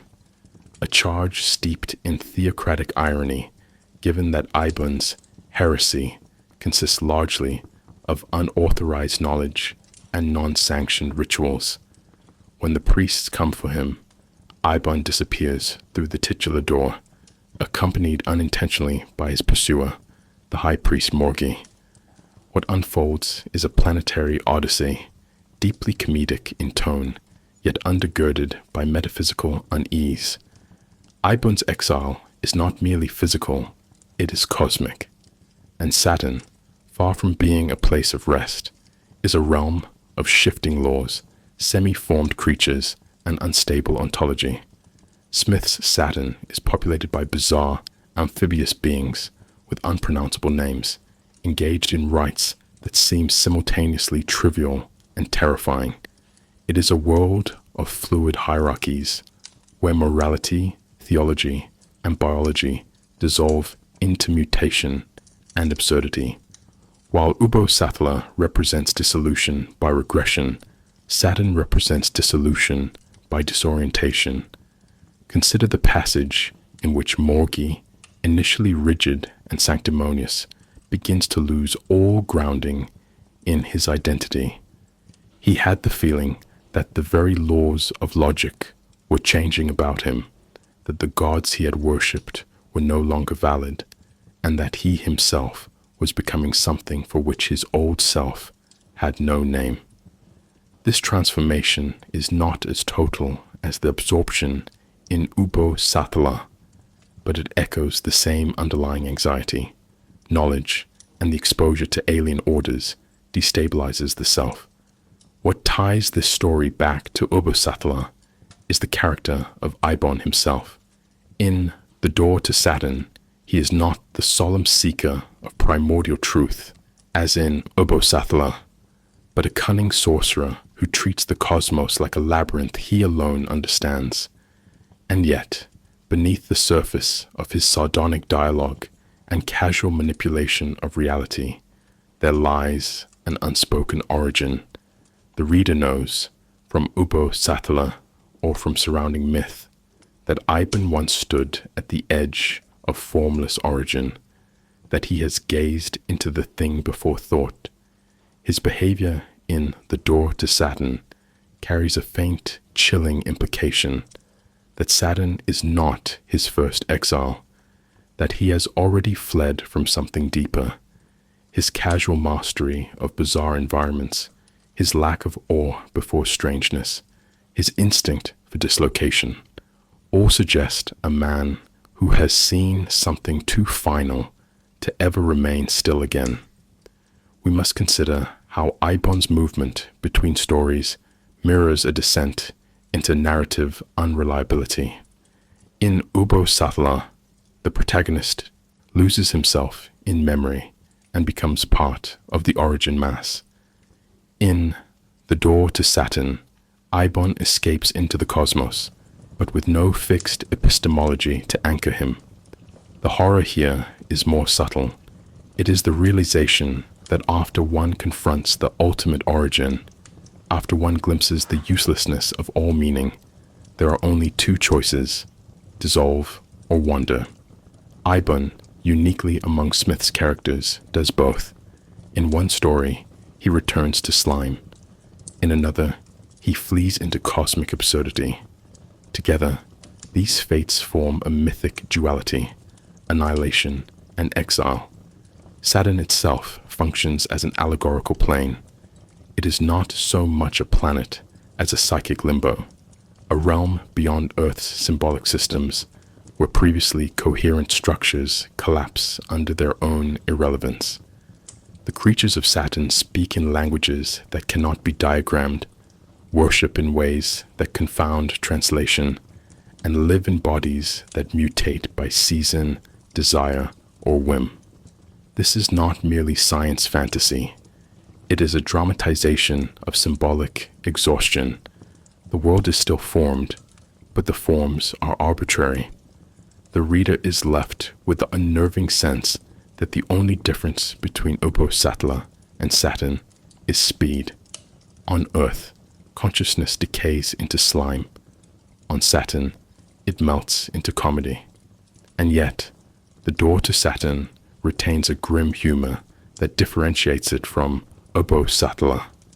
It suggests that, in the face of collapse, laughter may be the last human gesture.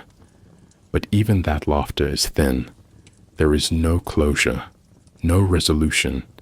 Ibon and Morgi remain trapped in a world that cares nothing for their identities, theologies, or histories. Their conflict becomes irrelevant.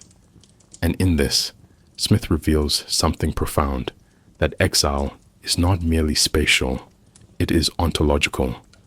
Once you have glimpsed Ubbo-Sathla, even if only through indirect association, there is no return to the human frame. As we prepare to examine how later writers expanded the mythos surrounding Ubbo-Sathla, we carry forward two crucial insights. First, that its horror manifests through presence without action, the dread of an origin that does not intend, but is. Second, that those who touch its truth are altered not in form, but in function.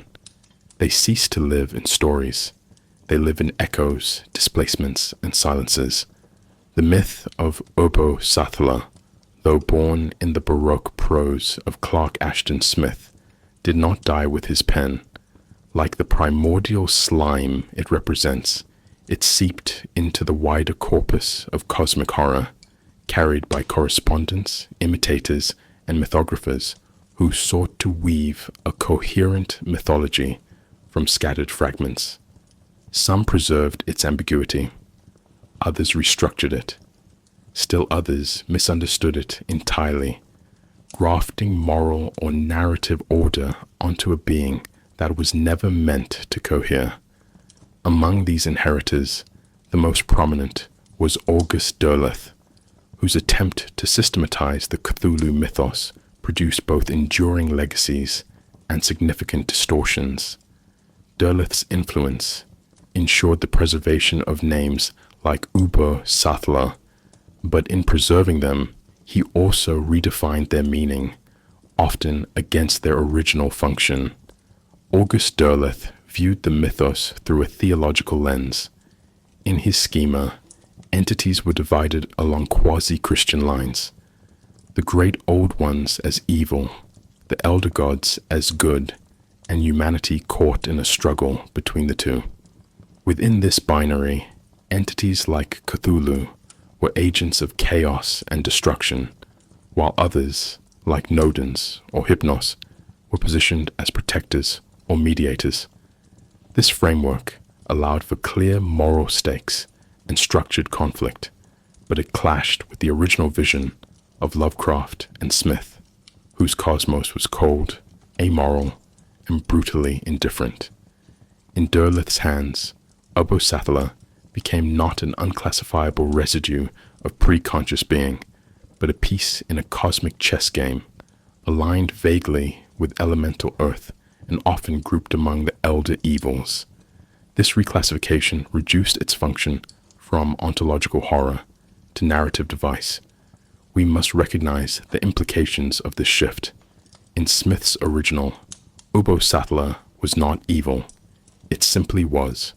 It lacked agency, intention, or will.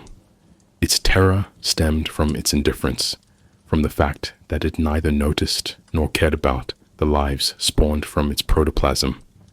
By contrast, Derleth's system demands motivation.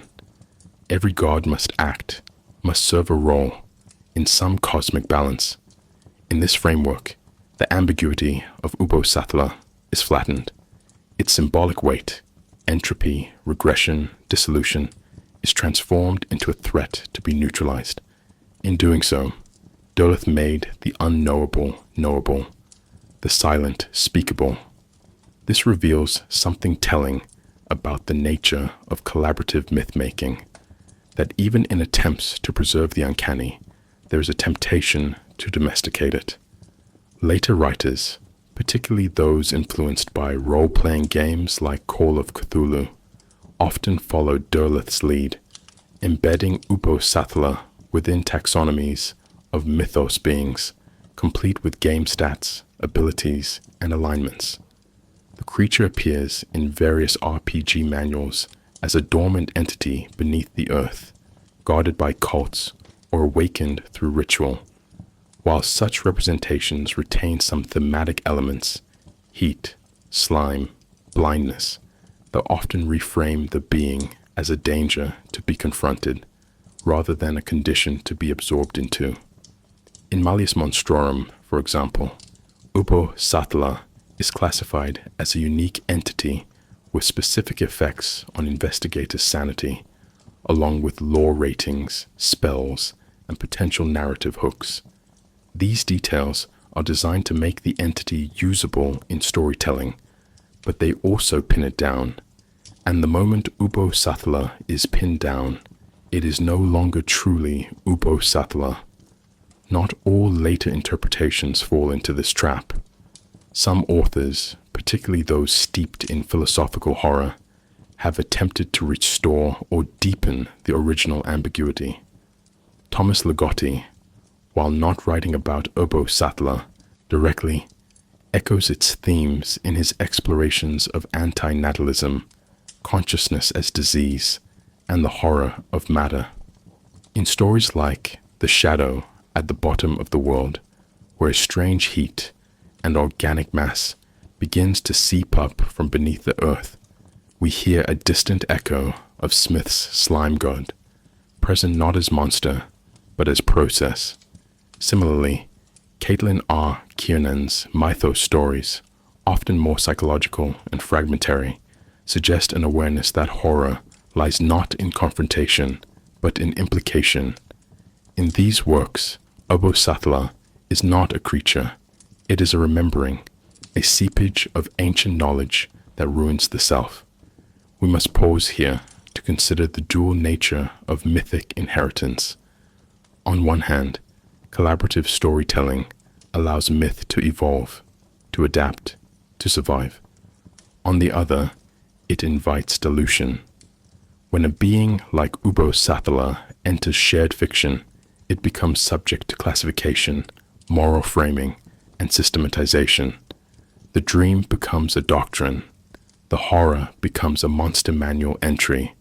This is not a condemnation, but an observation. The original function of Ubbo-Sathla as a representation of formlessness and ontological instability cannot survive unchanged in every context. But in the most thoughtful hands, the silence can still be heard. The forgetting can still be felt. In more recent years, digital storytelling platforms, forums, creepypasta archives, collaborative wikis have birthed a new mode of myth-making. Here, Ubbo-Sathla appears less frequently by name, but its function persists as a symbol of buried knowledge, forbidden memory, and the primordial ooze beneath the world.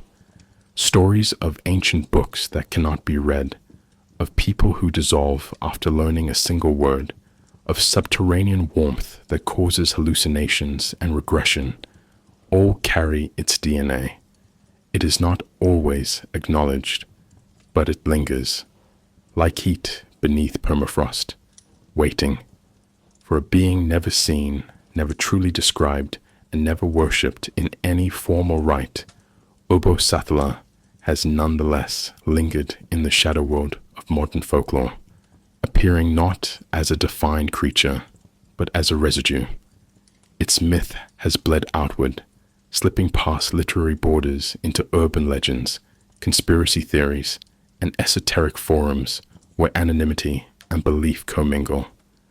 Unlike entities such as Cthulhu or the Slender Man, whose iconography has been widely adapted, Ubbo-Sathla survives through implication, whispers of ancient warmth beneath the earth, tales of archaeological findings that unmake those who uncover them, and documents so old they precede decipherment itself. These myths persist, not despite the entity's formlessness, but because of it. The less it resembles a character, the more convincingly it becomes a presence. One of the most persistent rumors attributed to the myth of Ubbo-Sathla circulates in the form of what conspiracy theorists call the gray slime core, a supposed mass of organic, heat-radiating material discovered during deep drilling operations in the 20th century. The most notorious of these legends connects to the 1970s Kola Super Deep Borehole project in the Soviet Union, which reached over 12 kilometers into the Earth. Officially, the borehole encountered extreme temperatures and rock instability, but unofficially, according to apocryphal articles and bootleg cassette recordings, engineers heard moaning, saw fluid movement, and eventually sealed the site. The real horror, the legend claims, was not what was found, but what was remembered. As the story goes, one geologist spoke a single phrase before vanishing. It was not hell, it was before. The myth aligns perfectly with the logic of Ubbo-Sathla, not demonic evil, but pre-human residue. We must recognize the function of such hoaxes in the modern psyche. In an age where scientific knowledge has mapped most of the world, the persistence of subterranean legends points to a deeper hunger for mystery, yes, but also for origin. The idea that there is still something beneath us, waiting, watching, or simply being, taps into a primal anxiety. Ubbo-Sathla, in this framework, is not a creature to be hunted or summoned. It is a metaphysical sinkhole, and urban legends act as the folk rituals by which modern minds re-encounter that sinkhole without admitting they believe. The more absurd the story, the safer it feels, but the echo remains. Another category of modern encounter comes in the form of pseudo-historical references. Various occult websites and forums have fabricated translations from the tablets of Yilane, or forged pages from the Book of Abon, purporting to reveal ancient diagrams, entropy spells, or descriptions of pre-human rituals associated with slime gods. On platforms like Reddit's r/r occult or r/r unresolved mysteries, users occasionally post cryptic screenshots or allegedly leaked PDFs containing indecipherable glyphs and phrases like "revert to the gray" or "memory is shape." Whether these are hoaxes, args, alternate reality games, or sincere attempts at modern myth-making is impossible to determine. But the effect is the same. Ubbo-Sathla becomes not a story read, but a puzzle entered.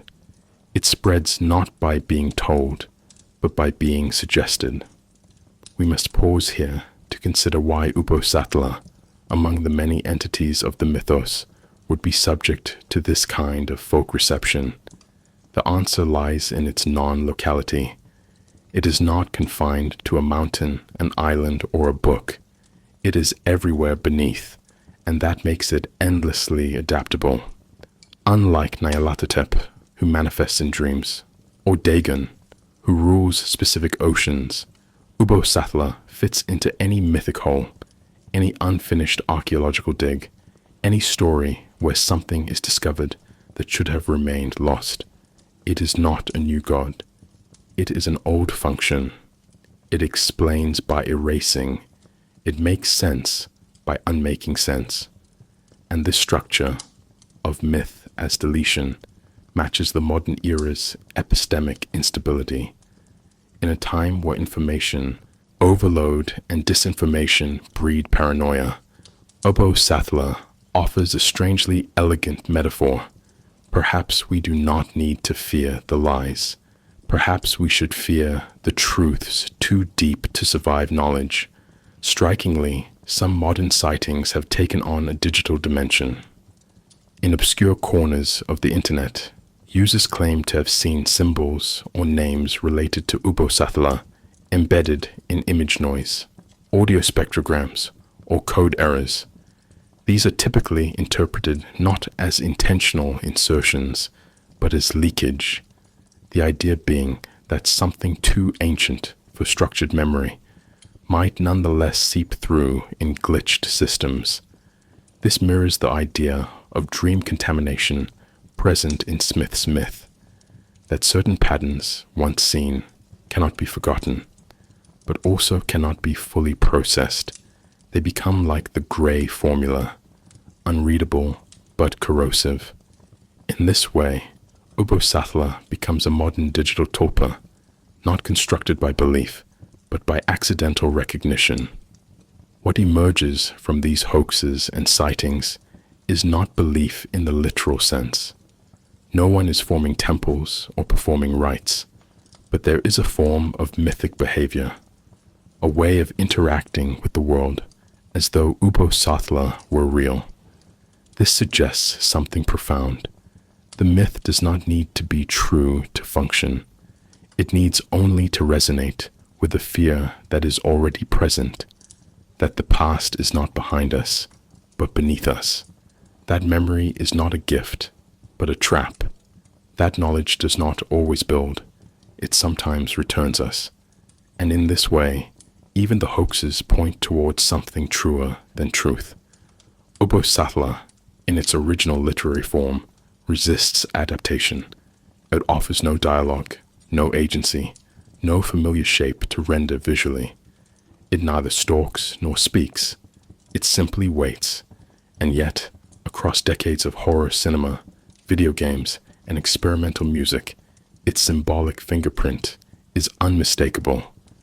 Rarely named outright, Ubbo-Sathla appears instead in the form of motifs: viscous heat, forgotten origin, entropy mistaken for intelligence. Where it cannot be depicted, it is suggested. Where it cannot be summoned, it is recalled. These adaptations, some intentional, others accidental, point toward a deep transmedia unease, the idea that under all form lies formlessness, and that not all stories began with creation. Some began with leakage. Perhaps the clearest cinematic resonance with Ubbo-Sathla appears in John Carpenter's The Thing, 1982. Though derived from Campbell's novella Who Goes There, the film visualizes many of the themes Smith encoded in Ubbo-Sathla. The Antarctic setting echoes the Hyperborean ice beneath which the slime god slumbers. The creature's biology, amorphous, heat-generating, identity-consuming, resembles Ubbo-Sathla's protoplasmic spawn.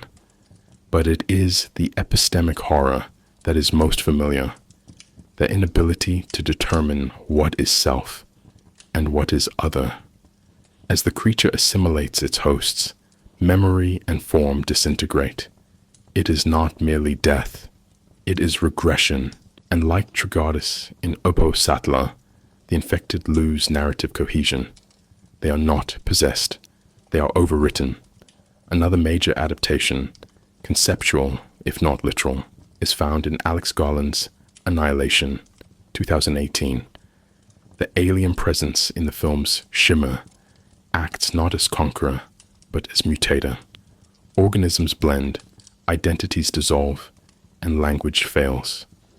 When the protagonist reaches the lighthouse, the symbolic origin, she finds a pulsing, formless entity generating copies, mirroring actions, and reducing individuality to biology. One could read this being as a cinematic echo of Ubbo-Sathla, blind, motiveless, generative without intention. Like Smith's entity, it offers not death, but undoing. It wasn't destroying, one character notes. It was changing everything. It was making something new. But the new, in this case, is simply unrecognizable. The horror comes not from violence, but from a loss of narrative anchor. In the world of video games, Ubbo-Sathla's influence surfaces in titles like From Software's Bloodborne, 2015. Though deeply rooted in Lovecraftian imagery, the game's cosmos also channels Smithian regression. The Great Ones, cosmic entities that exist beyond time, communicate not through words, but through dreams, and contact with them results in transformation or madness. Among these beings is Ipritas, a blind, slug-like presence hidden beneath a cathedral, silent, ancient, and origin-like. The deeper the player descends into the game's subterranean world, the more the architecture devolves from sacred to organic, from masonry to meat. This downward movement mirrors the metaphysical descent of Ibon. To seek truth in Bloodborne is to regress towards slime, tentacle, and embryonic heat. Consider also Red Hook Studios' Darkest Dungeon, 2016, where players manage a roster of heroes exploring a manor tainted by eldritch corruption. At the heart of the dungeon lies the heart of darkness, a writhing, fleshy entity that speaks in riddles and radiates entropy. The game's stress mechanic reinforces the narrative. Knowledge and proximity to origin do not empower, they break. Heroes lose grip on sanity, scream in combat, and eventually abandon their identities. Ruin has come to our family, the narrator intones, not as judgment, but as observation.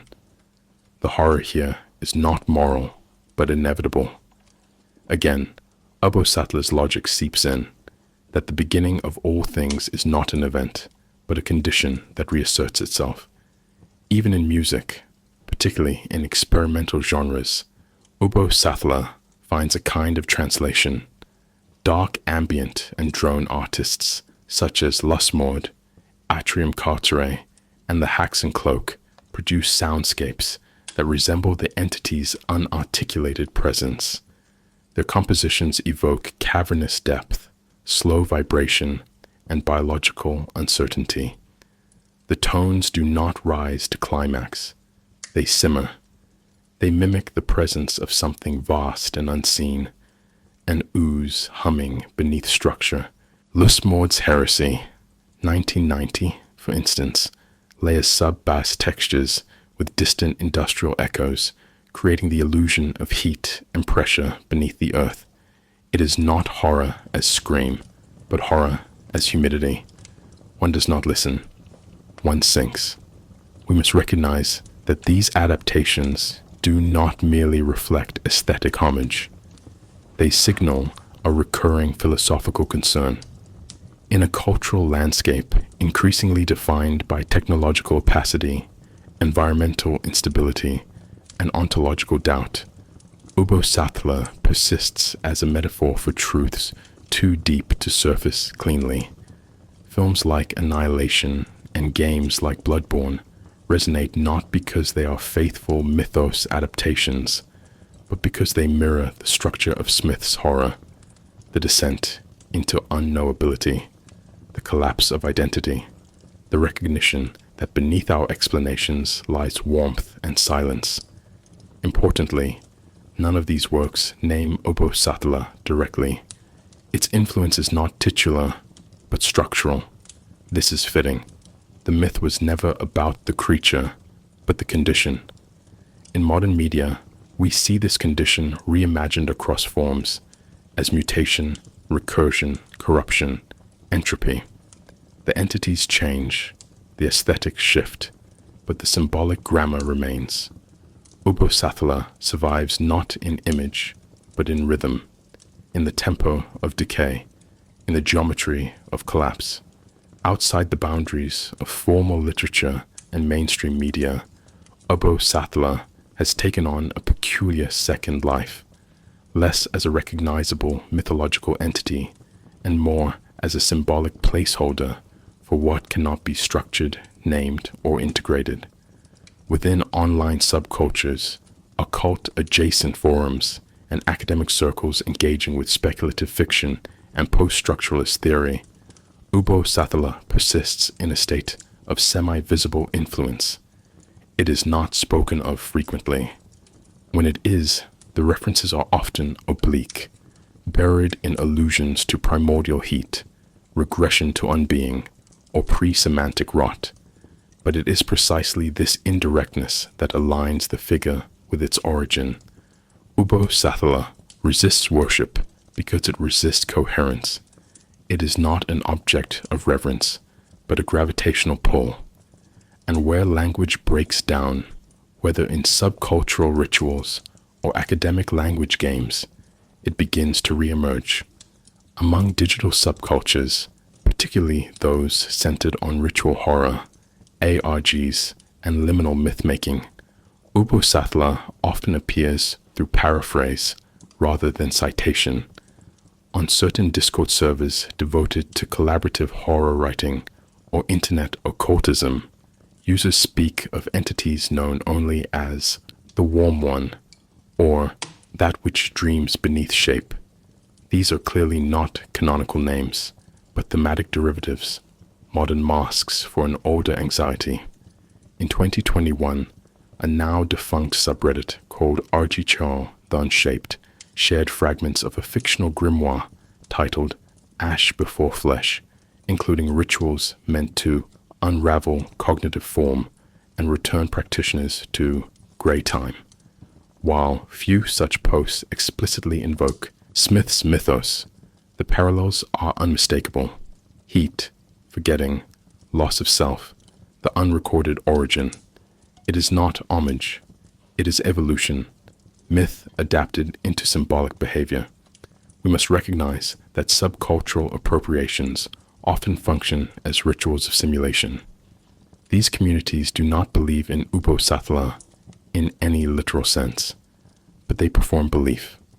They reenact the structure of forbidden knowledge, of fragmented text, of things best left buried, and in so doing, they reinforce the thematic essence of the myth. Consider this carefully. In the 21st century, to truly believe in a god of slime would be absurd, but to treat knowledge as dangerous, memory as contagious, and origin as erasure, that is increasingly familiar.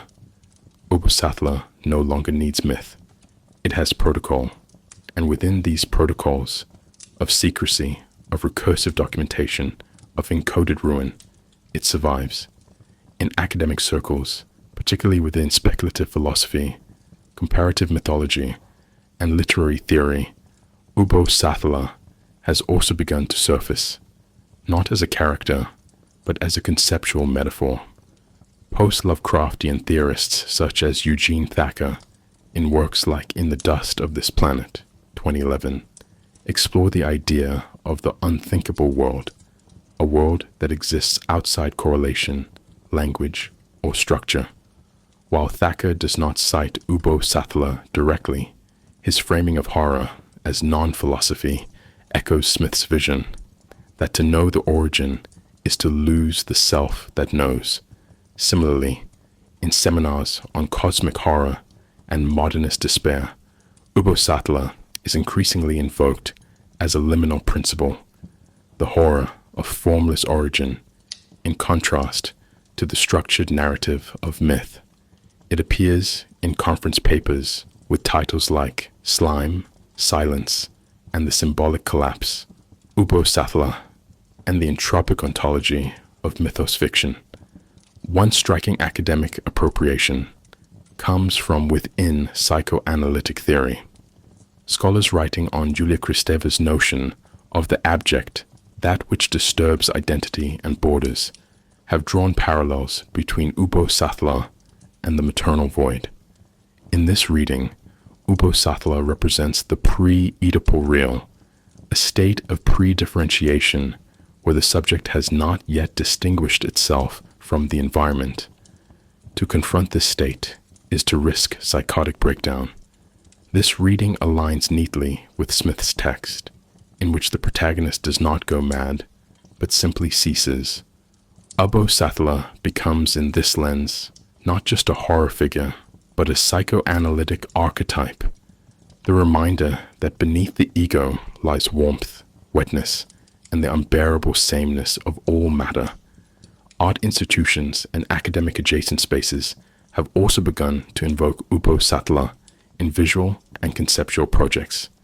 A 2018 art installation titled Before Shape at an experimental gallery in Berlin featured a constantly melting cube of synthetic protoplasm, surrounded by whispered audio recordings of partially intelligible mythic phrases.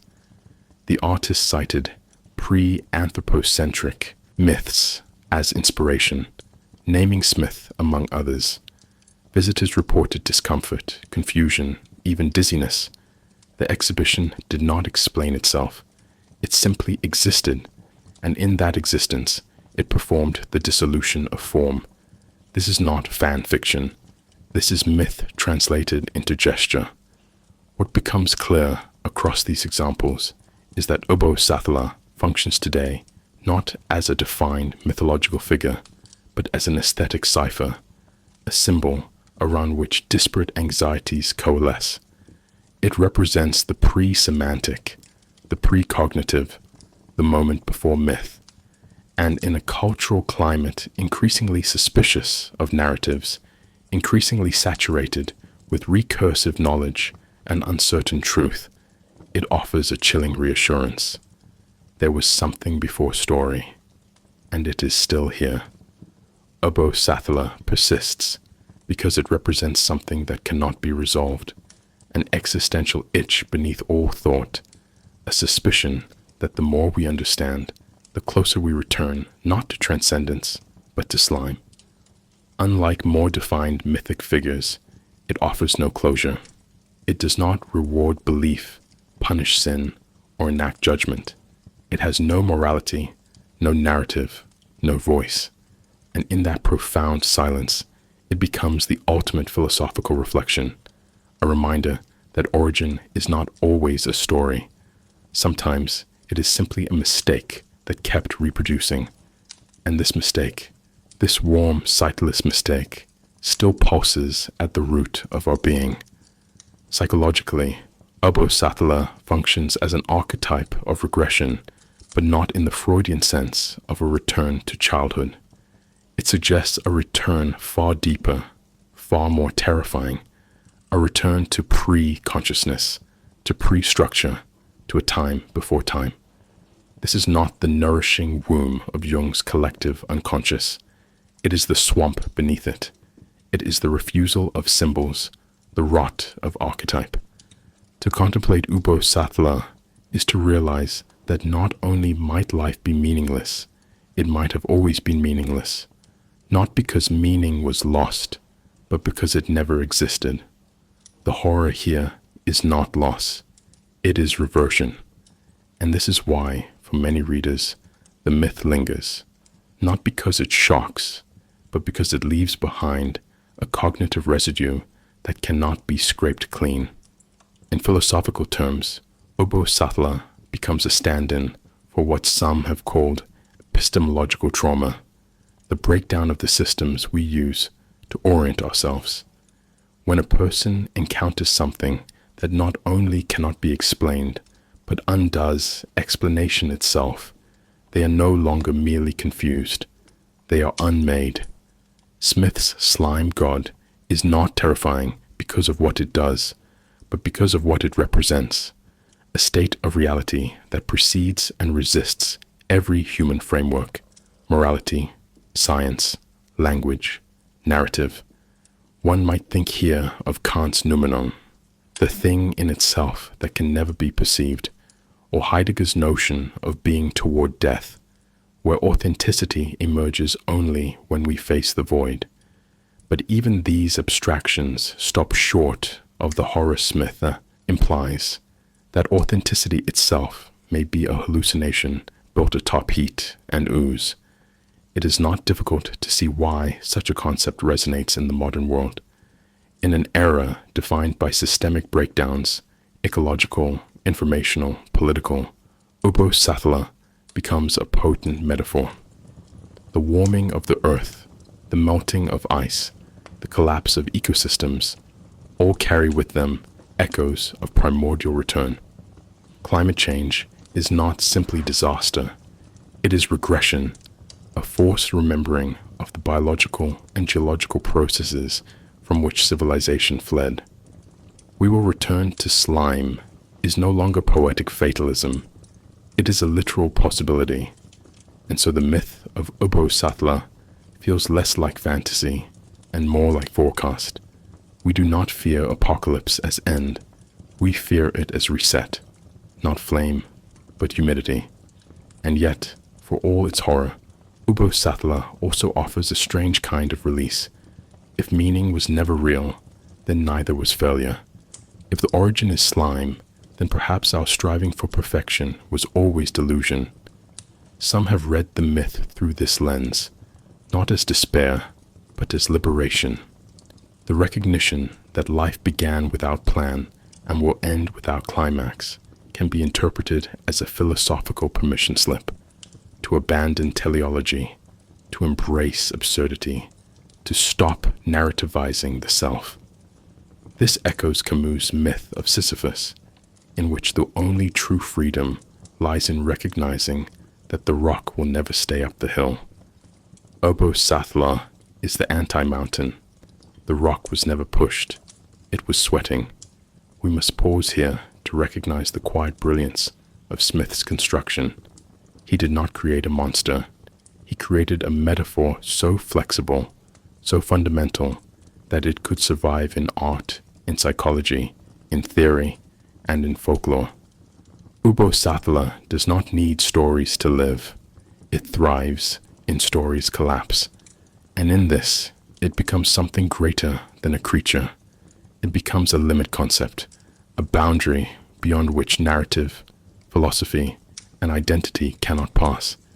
It is the final wall and the heat that melts it. And so we end not with revelation, but with return.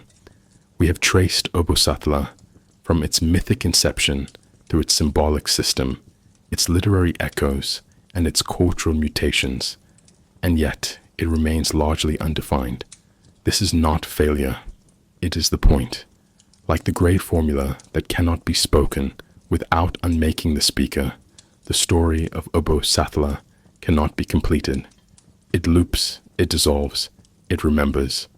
Some histories are too deep to record. Some gods are too silent to name. And some truths, once unearthed, do not enlighten. They seep. Let that be enough. Let the heat remain. Let the forgetting continue.